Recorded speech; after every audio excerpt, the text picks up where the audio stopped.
စစ်နက်ဖျားရှေ့ကြီးလူပြည်မှာကျင့်ကြံတဲ့နှစ်တာကာလပြည့်မြောက်သွားတယ်။သူ့ရဲ့နတ်ဖျားအရှိန်ဝါတွေပြန်ပွင့်လာပြီးအမင်းလဲမင်းရဲ့လင်ယောက်ျားလီချူကိုအသက်ပြန်ရှင်အောင်လုပ်ဖို့စိတ်ဆောနေမှာပဲ။ငါလဲဒီမှာကြာမနေတော့ဘူး။နောက်အခွင့်ကြုံရင်တစ်ခေါက်လောက်ပြန်လာကြည့်ပေးမယ်လို့ပြောကနတ်ပြည်ကိုပြန်သွားခဲ့ပါတယ်။သူထွက်ခွာသွားပြီးဒုတိယမြောက်နေ့မှာတယ်။ရွာထဲမှာကောလာဟာလာတွေတောထွက်ကုန်တော့တာပေါ့။ကြားပြီလားအေးရှုရှုချင်းရဲ့ချောမောလာပါတဲ့လင်ယောက်ျားကမင်္ဂလာဦးညမှာတင်ထွက်ပြေးသွားတာတဲ့။ငါကိုယ်တိုင်မြင်လိုက်တာ။ဝေါ်ရင်ကြီးနဲ့လာခေါ်ပြီးခေါ်သွားကြတာ။မင်္ဂလာဆောင်နဲ့ညမှာတင်အဆုံးပြစ်ခံလိုက်ရတာဆိုတော့အဲ့ဒီရှုရှုချင်းခါများလင်းပြစ်မကြီးဖြစ်သွားရပြီပေါ့။နေပါဦး။နောက်နှစ်လောက်ကြာရင်ရွာကိုပြန်လာပြီးမြို့တော်ကိုခေါ်သွားဦးမလားမသိဘူးနော်။ဒီနှစ်ပတ်လုံးရှက်ကြီးကိုပြုစုဆောင်ရှောက်ခဲ့တဲ့အချိန်တုန်းကလည်းကွဲရမှာငါ့ကိုလင်းသေးတာမကြသေးဘူး။နောက်လင်အစ်တယောက်နဲ့ရှုပ်နေတယ်ဆိုပြီးအတင်းပြောခဲ့ကြတာ။ဒါပေမဲ့ငါနဲ့လီချူတို့တကယ်တမ်းမင်္ဂလာဆောင်ခဲ့ဘူးတဲ့သတင်းကိုတော့ဘယ်သူမှထုတ်မပြောကြဘူး။ဒါလေးတစ်ချက်အတွက်တော့သူတို့ကိုကျေးဇူးတင်ရမလို့ပဲ။ညီကိုငါအစောကြီးကလေးကပြောသားပဲ။အဲ့ဒီရှက်ကြီးရဲ့ရင်ထဲမှာညီမရှိပါဘူးလို့။ညီကပဲဆိုတင်းမယုံတာ။အဲ့ဒီလူကညီရဲ့အသက်ကယ်ကျေးဇူးကိုခံယူထားပြီးတော့နေတိုင်းဘာမှမလုပ်ပဲစာအုပ်ဖတ်လိုက်လေ့ကျင့်ခန်းလုပ်လိုက်နဲ့ကြည့်ုံနဲ့တင်ဒုက္ခမရောက်ဘူးတဲ့သူမှန်းသိတာတယ်။ညီကိုအစေခံမင်းကလေးလိုခိုင်းစားသွားတာ။ငါ့ကိုအမှန်တိုင်းပြောစမ်းပါ။သူကမြို့တော်ကလူကြီးလူကောင်းတယောက်ဟုတ်တယ်မလား။မြို့တော်ကလူတွေထက်တောင်ပိုပြီးအဆင့်တန်းမြင့်မားပါတယ်ရှင်။သူကနတ်ပြည်ကဆင်းလာတဲ့စစ်နက်ဖျားပါ။အလိုလေး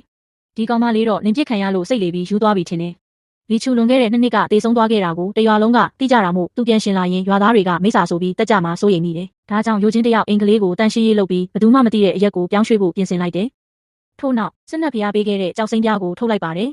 ။ဒါကစစ်နက်ဖျားရဲ့အမိန့်တစိတ်ပြားပဲမင်းလက်ထဲကိုဘလို့လောက်ရောက်နေတာလဲ။ခိုးလာတာလား။ကျမခိုးလာတာမဟုတ်ပါဘူး။စစ်နက်ဖျားမင်းကြီးအရှင်မင်းကြီးရဲ့အမိန့်တစိတ်ပြားဟာလူပြည်ကတာမန်မင်းကလေးတယောက်ရဲ့လက်ထဲမှာရောက်ရှိနေပြီးသူမကလူတယောက်ကိုအသက်ပြန်ရှင်ပေးဖို့တောင်းဆိုနေပါတယ်။အမိန့်တော်အတိုင်းခွင့်ပြုပေးရမလားခင်ဗျာ။အဲ့ဒီအချိန်မှာတော့နတ်ဖျားရဲ့အမိန့်တော်အရခွင့်ပြုကြောင်းပေါ်လာတယ်။လီချူရှင်တကယ်ပဲပြန်ရှင်လာပြီးပဲကျမတို့တွေပြန်ဆောင်တွေ့ခွင့်ရလိမ့်မယ်လို့လုံးဝမထင်ထားခဲ့ဘူး။ချင်းရဲ့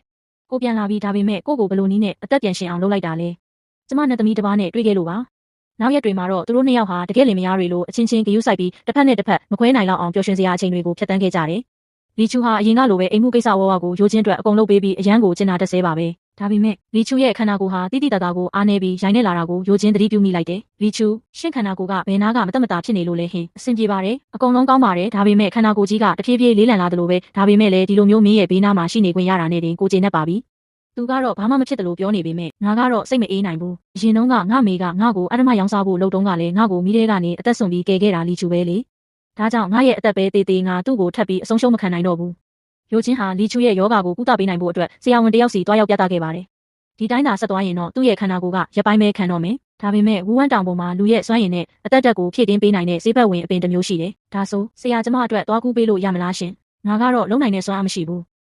ရိုချင်းဟာလီချူအတွက်ဈေးပင်ကိုရအောင်ကူးမယ်ဆိုတဲ့စိတ်နဲ့အားတင်းပြီးတောင်ပေါ်ကိုအပြေးလွှားတက်လာခဲ့တယ်။လမ်းခရီးကကျန်းတန်းလွန်းတာကြောင့်လဲကျပြီးဒဏ်ရာတွေရပေမဲ့သူမှမလျှော့ခဲ့ပါဘူး။နောက်ထပ်နည်းနည်းပဲလိုတော့တယ်။ရှုရှုချင်းအားတင်းထားစမ်းဈေးပင်ရရင်လီချူအသက်ချမ်းသာရပြီလို့စိတ်ထဲကရေရွတ်ရင်းအပင်ကိုလှမ်းကူးမဲ့အချိန်မှာပဲလက်ကိုဖယ်စမ်းအဲ့ဒါငါပစ္စည်း